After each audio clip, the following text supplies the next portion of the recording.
মানে যদি এমন হতো যে বেনামাজির জানাজা হয় না, আমার মনে হয় নামাজের সংখ্যা বাড়ত।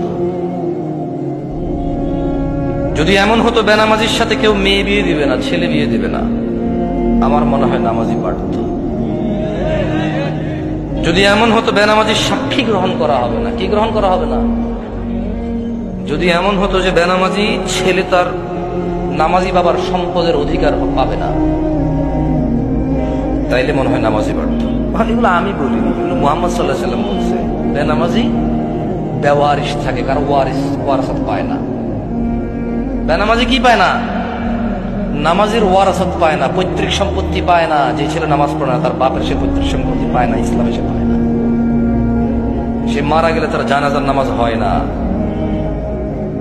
বেনামাজি জামাই নামাজি বউ বিয়ের দিকে না হিসেবে। বাইনাল আবদি ওয়া বাইনাশ শিরকি ওয়াল কুফর তারকুস সালাহ। বান্দা শিরক আর কুফরের মধ্যে পার্থক্য হচ্ছে নামাজ ত্যাগ করা। তো বেনামাজি নামাজি যদি বউ জামাই হয়, টিকবে না তো, থাকবে না এই সংসার। খুব সিম্পল লজিক। আপনি যেদিন হাদিসকে এভাবে দেখবেন, ওই দিন আপনি মানুষ হতে পারবেন। আদারওয়াইজ ওয়াজ শুনতে পারবেন, জুমায় যেতে পারবেন, খুতবা শুনতে পারবেন, কিচ্ছু হবে না।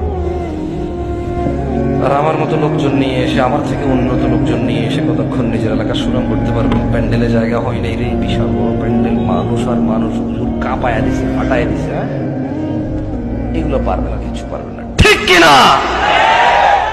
এই ঠিক কিনা?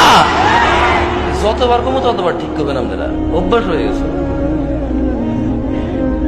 কি ঠিক, এটা তো আমি কিছু বলি না, এমনি ঠিক বলছি।